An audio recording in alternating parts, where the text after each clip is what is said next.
আসসালামু আলাইকুম বন্ধুরা, কেমন আছেন? আমি এনাম, আশা করি সবাই ভালো আছেন। তো নরেন্দ্র মোদী এবং ডক্টর ইউনূসের মাঝখানে যে বৈঠকটা অনুষ্ঠিত হয় সেখানে ডক্টর ইউনূস শেখ হাসিনার প্রত্যর্পণের ব্যাপারে এটা ইস্যুটা উঠিয়েছে এবং আমি আমার আগের ভিডিওতে বলেছি যে এটা এক নম্বর এজেন্ডা হওয়া উচিত আর কি।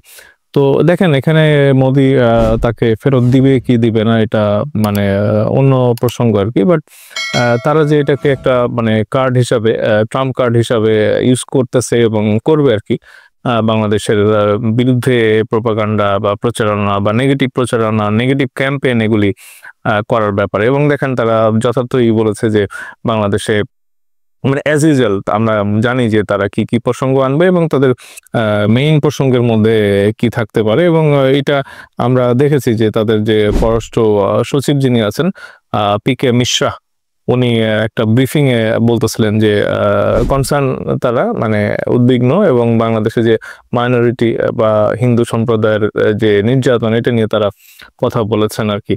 তো দেখেন এখানে আমাদের প্রেস সচিবের উনি ডক্টর ইউনূসের যে প্রেস সচিব আছেন উনিও বলেছেন যে বাংলাদেশে মানে গঙ্গার যে বন্টন, পানি বন্টন বা কি বলে তিস্তার যে মানে পানি বন্টনের এই সমস্ত কিছু নিয়ে কথা হয়েছে এবং শেখ হাসিনার প্রত্যর্পণের ব্যাপারে কথা বলেছেন। এবং এখানে প্রথম আলো এরকম একটা নিউজ অবশ্যই দিয়েছে এবং এটা আমরা যদি দেখি, মোদির সঙ্গে বৈঠকে হাসিনার প্রত্যর্পণ প্রসঙ্গ তুললেন ইউনূস।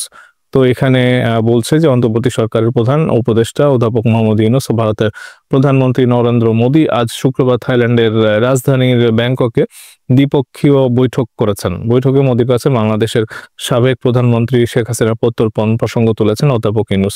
তো দেখেন আমাদের পানির ব্যাপারে আমরা চীনের কাছে ছুটে যাই এবং কি বলে তিস্তার জন্য 50 বছরের পানির একটা ম্যানেজমেন্ট, ওয়াটার ম্যানেজমেন্টের ব্যাপারে চীনের কাছে প্রস্তাব দিতে হয়। এটা খুব দুঃখজনক।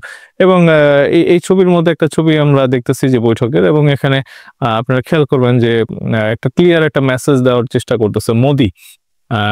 তার ড্রেস কোডের মধ্যে এটা একটা মুজিব কোট পরেই আছেন উনি। তো মুজিব কোটটা আসলে লাল কোট পরে আমরা ইউজুয়ালি ওই পেঙ্গুইন, যারা পেঙ্গুইন ড্রেস পরে আর কি, ওটা লাল কোট হয় না, এটা কালো কোট হয়। এবং এটা যথার্থই একটা ক্লিয়ার মেসেজ দিচ্ছে মোদি যে আমি কিন্তু আওয়ামী লীগের পক্ষে আছি এপি। তো আপনারা বিমস্টেকে তার যে ড্রেস কোড, আমরা যেই ছবিগুলি আমরা দেখি না কেন আমরা দেখবো যে ব্ল্যাক মুজিব কোট পরে, কিন্তু এটা একটা ক্লিয়ার মেসেজ যে আওয়ামী লীগের পক্ষে আছে। বাট মানে ভারতের এবং মোদির তো আসলে কোনো বিশ্বাসই নাই। মানে আমাদের সবচেয়ে কনসার্নের জায়গা হচ্ছে যে $17 বিলিয়ন করে যে শেখ হাসিনা পাচার করেছে, এটার একটা ব্যাপক সংখ্যক মানে টাকা তারা খরচ করতেছে ভারতের মধ্যে বা ভারতের মানে গদি মিডিয়ার প্রচার প্রচারণায় বা তাদের যে সরকার, তাদের সরকার বিরোধী দলের লোকজন সবাইকে আসলে টাকা দিয়ে কেনার একটা, আমরা সাধারণ মানুষের আমজনতা আমাদের ওরকম লিঙ্ক নাই, আমরা এটা গেস করি বা এটা আমাদের ধারণাটা যে খুব মিথ্যা, এটা বলা মুশকিল আর কি। কারণ এই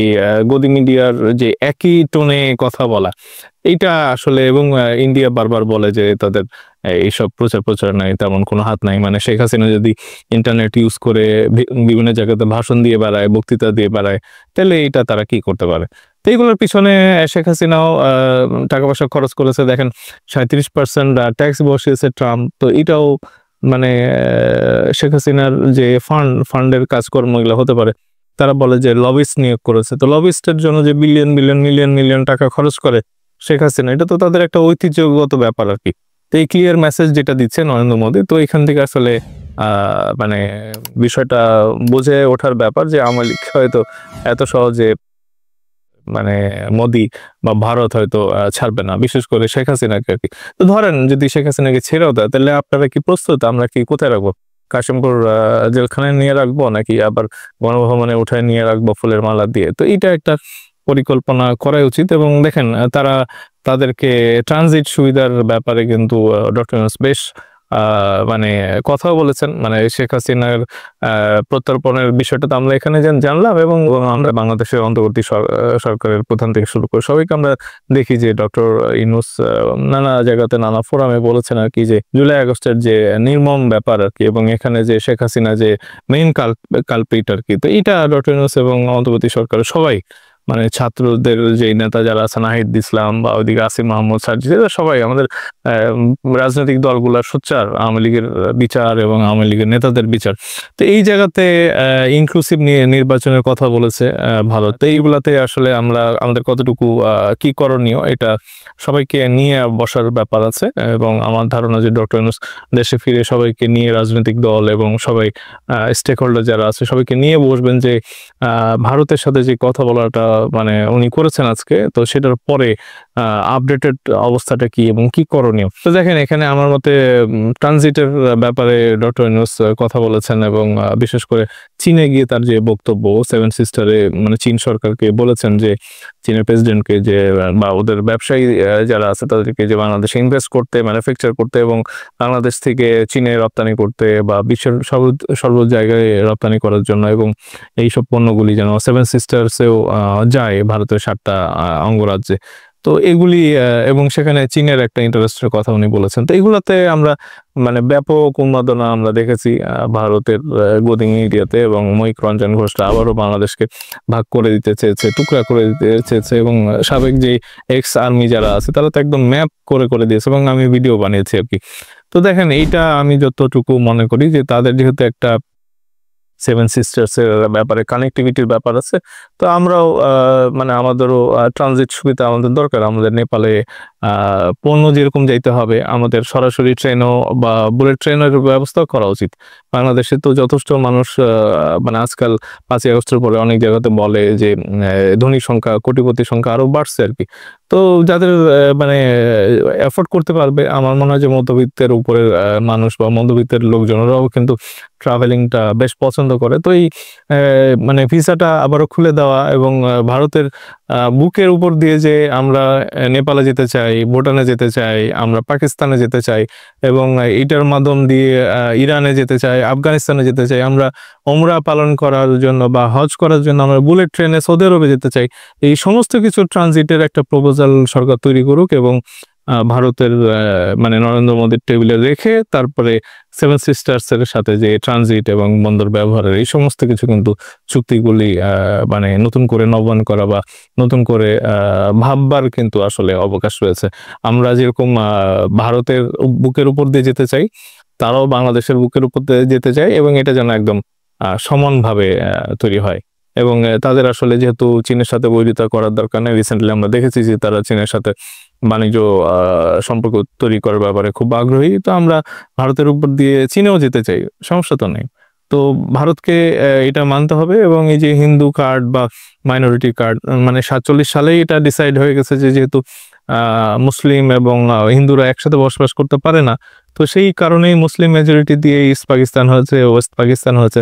তো তখন এই 28%, 17%, 13% এই হিন্দুরা কেন বাংলাদেশে রয়ে গেল? আমরা যদি কলকাতা বা পশ্চিমবঙ্গ থেকে, ভারত থেকে যদি বাংলাদেশে ফেরত আসতে পারছি, তাইলে এই হিন্দুগুলাও তো ভারতে চলে যাওয়ার কথা। তো কেন এখন এই 8% হিন্দু বাংলাদেশে রয়ে গেল এবং এইটাকে নিয়ে এখন তারা রাজনীতি করার চেষ্টা করতেছে? তো আমার মতে আসলে বাংলাদেশের মানুষ হিন্দু মুসলিম একত্রে একসাথে বসবাস করা আমরা মানুষ, এবং যেই মানে ইয়েগুলি উত্থাপন করেছে ডক্টর ইউনূসের কাছে মোদি, সেগুলো নিয়ে আসলে আরো একটাবার রিভাইজ একটা তদন্ত করা উচিত। এবং এখানে যদি হিন্দুরা নিজেরা নিজেদের ঘরের মধ্যে আগুন লাগাই দিয়ে যদি এটা প্রোপাগান্ডার মতো করে তারা প্রচার করে, তো এটার আসলে কঠোর একটা শাস্তি হওয়া উচিত এবং ওই সব কেসগুলোকে আগে বিচার করা উচিত আর কি। আমার মতে বাংলাদেশ এবং ভারতের যে সম্পর্কটা, সেটা প্রভুসুলভ সম্পর্ক হবে না। ভারতের কাছ থেকে যে দাদাগিরি, এটা একেবারে বন্ধ করতে হবে এবং সমান অধিকার এবং ভারসাম্যপূর্ণ একটা সম্পর্কের ভিত্তিতে, যেটাতে একে অপরের প্রতি ট্রাস্ট থাকবে এবং রেসপেক্ট থাকবে, এবং এই সমান অধিকারের ভিত্তিতে বাংলাদেশ এবং ভারতের সম্পর্ক থাকতে পারে। এবং এটাতে যদি ভারতের আগ্রহের ঘাটতি দেখি, আমার মতে বাংলাদেশ যেভাবে চলছে গত 7 মাস 8 মাস যেভাবে আমরা দেখেছি, বাংলাদেশ সেভাবে চলুক আর কি। ভারতকে আমরা অস্বীকারও করব না, বাট ভারতের আগ্রহ যদি না থাকে, বাংলাদেশের মানুষের উচিত না যে ভারতের গিয়ে চিকিৎসা করা বা ট্যুরিজমের উপরে ভিসা নিয়ে ভারত ভ্রমণ করা আর কি। এবং ভারতের সাথে আমরা যতটুকু পণ্য আমদানি করি, তারা যেন বলতে না পারে যে বাংলাদেশ কটন ভিক্ষা করতেছে, চাল ভিক্ষা করতেছে। আরে বেটা, তোরা পয়সা নিস এবং পণ্য দিস আর কি। কথা একটাই, বাংলাদেশ এবং ভারতের সম্পর্কটা আমরা আগের মতো দেখতে চাই না, এবং অন্য রূপে, এবং অবশ্যই পারস্পরিক ভ্রাতৃত্ব এবং সমমর্যাদার ভিত্তিতে এই সম্পর্কটা হওয়া উচিত, এটাই আপামর মানুষ মনে করে আর কি। তো বন্ধুরা এখনকার মতো এটুকুই, খুব তাড়াতাড়ি ফিরবো। আমার চ্যানেলটা যারা নতুন দেখতেছেন অবশ্যই সাবস্ক্রাইব করবেন এবং লাইক কমেন্ট শেয়ার দিয়ে সাথেই থাকবেন, এবং আমার ফেসবুক পেজে যারা ভিডিওটা দেখতেছেন অবশ্যই ফলো দিতে ভুলবেন না। তো খুব তাড়াতাড়ি দেখা হচ্ছে। ধন্যবাদ সবাইকে। আসসালামু আলাইকুম।